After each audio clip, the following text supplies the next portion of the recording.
नमस्कार। क्या देश का न्यायिक तंत्र केवल संविधान की रक्षा के लिए है या विचारधाराओं की गूंज भी उसकी दीवारों में सुनाई दे सकती है? क्या न्यायपालिका राजनीति की ओर झुक रही है? यह सवाल आज हर जगह भारतीय के मन में उठ रहा है, जब संविधान के संरक्षक समझे जाने वाले न्यायाधीश अपने तटस्थता और निष्पक्षता से हटकर विवादित बयान दे रहे हैं, जो न केवल विभाजनकारी हो बल्कि एक खास राजनीतिक विचारधारा को बल दे। तो ये स्थिति बेहद चिंताजनक हो जाती है। इलाहाबाद हाईकोर्ट के जस्टिस शेखर कुमार यादव का विश्व हिंदू परिषद के एक कार्यक्रम में दिए गए बयान ने न केवल न्यायपालिका की निष्पक्षता पर सवाल खड़े किए हैं, बल्कि यह भी सोचने पर मजबूर कर दिया है कि क्या न्यायपालिका जैसी संवैधानिक संस्था अब राजनीतिक ध्रुवीकरण का हिस्सा बन रही है।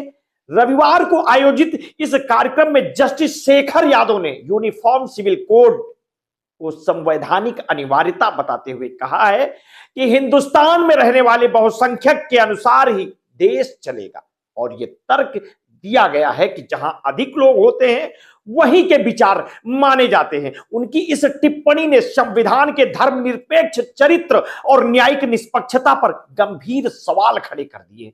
क्या यह विचारधारा संविधान के मूलभूत सिद्धांतों के साथ मेल खाती है?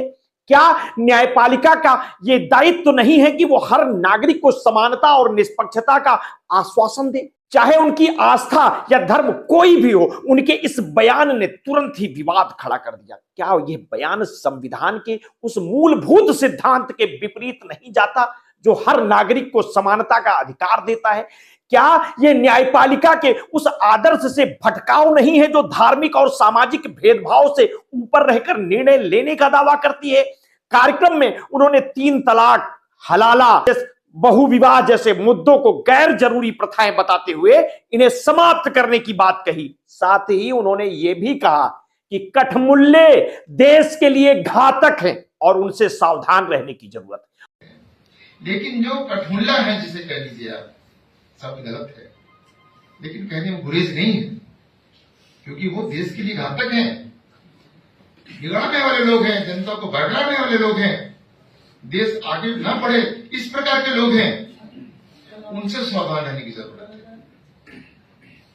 और इस तरह के शब्दावली का उपयोग क्या किसी न्यायाधीश के पद की गरिमा को ठेस नहीं पहुंचाता? जस्टिस यादव की इस बयान के बाद प्रतिक्रियाओं का तो दौर शुरू हो गया। सुप्रीम कोर्ट की वकील इंदिरा जयसिंह ने इसे शर्मनाक करार देते हुए सवाल उठाया कि एक मौजूदा जज किसी राजनीतिक एजेंडे पर आधारित कार्यक्रम में क्यों शामिल हो रहे हैं।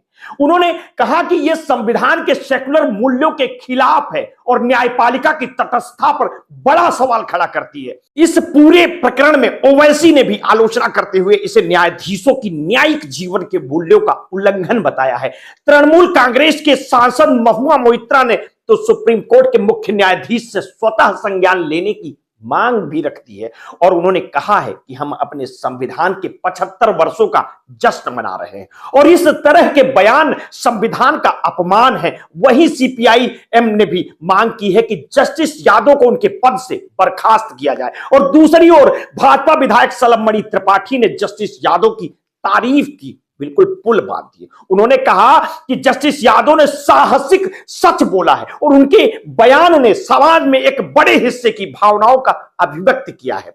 विश्व हिंदू परिषद ने भी जस्टिस यादव का बचाव करते हुए कहा कि उनका संगठन अवैध नहीं है और जजों का वकीलों के मंच पर आना नया नहीं है, लेकिन इस पूरे घटनाक्रम के केंद्र में जो सबसे बड़ा सवाल है वो ये है कि क्या न्यायपालिका अब अपने संवैधानिक मूल्यों से भटक रही है? क्या जजों का इस तरह के कार्यक्रमों में भाग लेना और ऐसे बयान देना न्यायपालिका की स्वतंत्रता और तटस्थता को खतरे में डाल सकता है? जस्टिस यादव का कहना है कि उनके बयान को तोड़ मरोड़ करके पेश किया गया। उन्होंने स्पष्ट किया कि बहुसंख्यक का मतलब प्रगतिशील सोच है और इसमें धर्म का कोई संदर्भ नहीं है, लेकिन उनके बयान के शब्द और संदर्भ इस दावे को कमजोर करते हैं। और जब वे कहते हैं कि हिंदुस्तान बहुसंख्यकों के अनुसार चलेगा, तो ये कथन स्वतः ही एक धार्मिक बहुमतवाद की छवि प्रस्तुत करता है। ये पहली बार नहीं है जब जस्टिस यादव अपने बयानों के कारण विवादों में आए हो।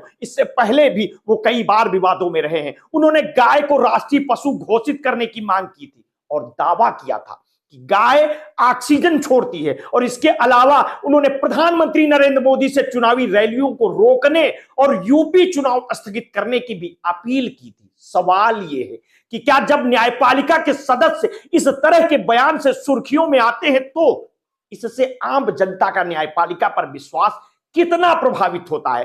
क्या यह घटना केवल एक व्यक्ति का दृष्टिकोण है या यह किसी बड़े वैचारिक बदलाव का संकेत है? इस पूरे मामले में एक और चिंताजनक पहलू यह है कि यह कार्यक्रम इलाहाबाद हाईकोर्ट के लाइब्रेरी हॉल में आयोजित किया गया था। क्या एक संवैधानिक संस्था के परिसर में इस तरह के राजनीतिक और धार्मिक संगठन के कार्यक्रम को आयोजन कराया जाना सही है? जस्टिस शेखर यादव का तर्क है कि विश्व हिंदू परिषद एक सामाजिक संगठन है और इसमें भाग लेने में कोई समस्या नहीं है, लेकिन जब किसी न्यायाधीश का जुड़ाव इस तरह के संगठनों से होता है तो यह न्यायपालिका की स्वतंत्रता और तटस्थता पर गंभीर सवाल खड़े करता है। और यह घटनाक्रम केवल जस्टिस यादव तक सीमित नहीं है, यह भारतीय न्यायपालिका की तटस्थता, स्वतंत्रता और संवैधानिक मूल्यों की रक्षा की जिम्मेदारी का भी एक बड़ा परीक्षण है। और क्या सुप्रीम कोर्ट इस मामले में स्वतः संज्ञान लेगा?